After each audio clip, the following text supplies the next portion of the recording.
Do the early years matter? Hi, I'm Prerna and I'm a behavior coach. I had this question come in from a mom of young kids, and I was fascinated by it because she asked a question that I'm thinking many people think about. She says, I keep hearing how important the early years are and how they define so much of who we become later on in our life. Question one, we don't have too many memories of our early years, and yet it plays a big role. Why? Second part, what is it that we learned during those early years that comes use in our life later on? This is absolutely exciting and fascinating to unpack. Why? Let's talk about why do the early years matter and why is there so much research that tells us that these are formative years? So first part, why don't we have so many memories from our childhood? My guess is it's because so much of what happens in our life becomes just normal, everyday humdrum. And so it doesn't stand out. It doesn't create a hook in the brain. It just becomes day in, day out. And too many of those just kind of blend in together. But if you think about what does stick in your mind is something special, something unusual, something out of the ordinary that was memorable. And that's why you're remembering it. So, for example, you enjoyed going to your grandparents' house and there was a river there and you played in that river every time you went to your grandparents' house. Even though it's out of the ordinary, you do it so many times consistently that there's a memory created for it, a defined memory created. Or you take road trips, or you go on vacations, or you have a special celebration, or your mom cooked a special dish, or there was a special occasion that stands out to you. Those memories are sticking with us because it created an emotion. There was joy, there was happiness, there was curiosity, there was love. It could also be, in worst cases, trauma. Something bad happens to us and we remember it, and it kind of defines who we become. So either way, I think if it's a strong emotion-related memory, it sticks with us. And the rest in between just kind of becomes the gray area that doesn't stand out, for lack of a better word. And so if you want children to have memories of their childhood, I think it begs the question that then we should be giving them more experiences, right? Creating experiences that become memorable for them. So I have, 4 grandkids, and I want to spend time with them because I want to create the memories with them. And what I know about children, they don't care about the money. They don't care about you buying expensive things. It's not about things. It's not about having the most expensive, the greatest, latest things. What children want most is time with us. What children want most is a connection with us. So slow down, play with them, understand them, relate to them, really look at them as capable, intelligent human beings that you really are excited to get to know and spend time. And I guarantee you, you will create some memorable memories together. Part 2 is really fascinating. So what happens in the early years that defines us, who we become later in life? For that, I think we have to look at brain research. We have to look at brain development.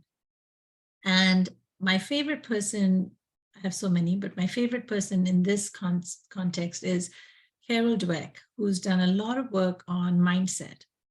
So Carol defines mindsets in 2 ways, fixed mindset and growth mindset.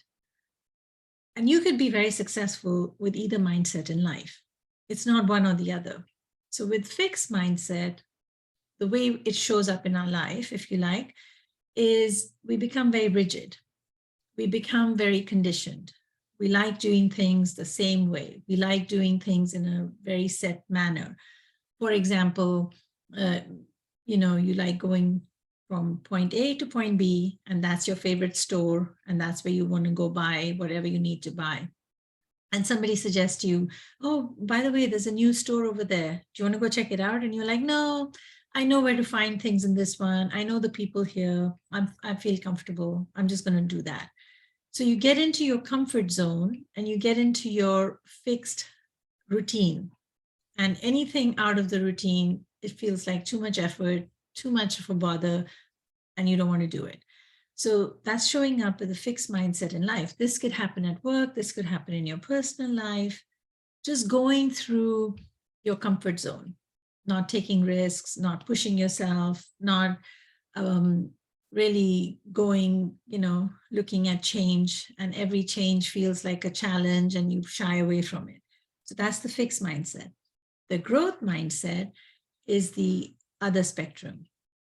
It's where you look at change as an opportunity. Oh, maybe it's a chance for me to learn something. Maybe it's a chance for me to figure something out. Maybe it's a chance for me to grow. Maybe I haven't mastered it yet. You see how you're looking at life slightly differently? So of course, you can be successful in life with either mindset. But with a growth mindset, you can roll with the punches. You can be persistent. You can be gritty. You can be resilient because you come back, you bounce back. And, that's where it makes a difference. So I'll share a little story of why this matters in the early years and why am I referencing it with how we can form a child as they become a grown-up in the early years. So I know this family, they have two daughters, and one of their daughters, the older one, has a very fixed mindset, and the younger one has a very growth mindset. Their mom has a very growth mindset. I mean, their mom constantly uses language like, we can't give up, we got to figure out, going back is not the option, only we can move forward. If we face hard things in life, we have to figure out how to get around it. Like this tenacity shows up in her character, right? But then you might wonder, how is it that two daughters are raised in the same family? One has growth mindset, one has fixed mindset by the same mother. I think the reason for this is the words that we use, right? You do better when you know better. You've heard of that. So words matter. And this mom was telling me that when the girls were little, the older one who has the fixed mindset, when she would fall down and she would get slight hurt or a little bit of blood would come out, she'd be like, no, this is too hard. I can't. No, I give up. I don't want to. And the opposite would happen when the younger one would fall down. She would be like, oh, okay, it's no big deal. It's fine. I'm fine. It doesn't hurt so much. She'll bounce right back, right? And so when we have a certain kind of mindset, we relate to those children more. It's easier for us to relate, right? So this mother could relate to the growth mindset daughter because she was bouncing back and, falling down was no big deal. She learned to ride a bike, she learned to swim, and the other one didn't because it was too hard and it was too scary, and, she just stayed away from it. And I think the mother, knowing if she had known better, she would have done differently. She gave into that. She's like, oh, okay, you don't want to, okay, I don't want to push you, it'll be fine. Instead, had she encouraged her a bit more, the older one, and said, you're fine, you got this, I'm here with you, you can do this, don't give up, giving up is not an option.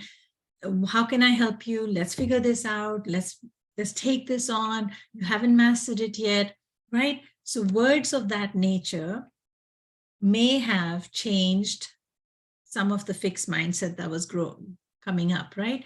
So if you have children in your life, if you have young children in your life, the way we speak to them really makes a difference.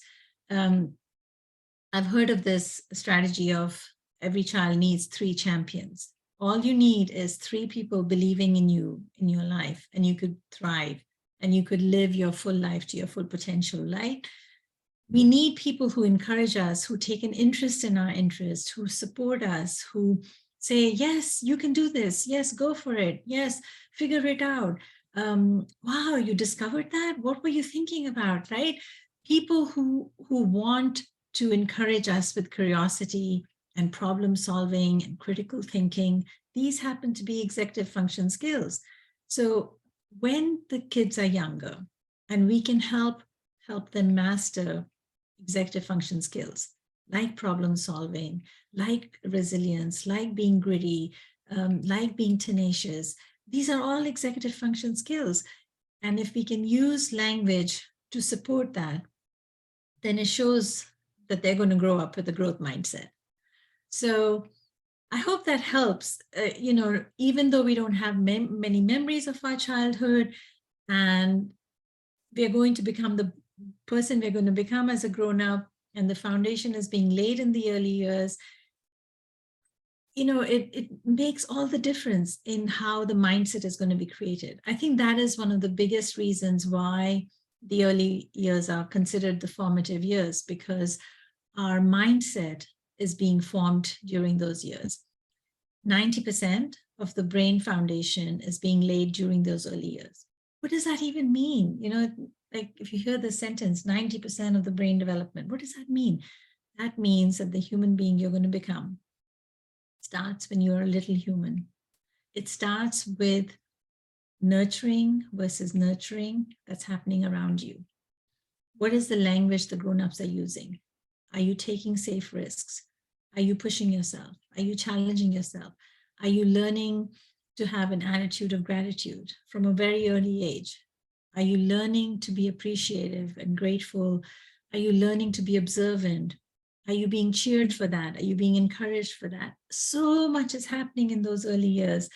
And so I hope this was helpful. If you liked it, make sure you subscribe for the channel. And if you have future questions, reach out to me. I would love to hear what you're wondering about, and maybe somebody else's too, so we can learn in this space together. If you have little humans in your life, slow down and slow down some more and slow down some more. Enjoy their childhood.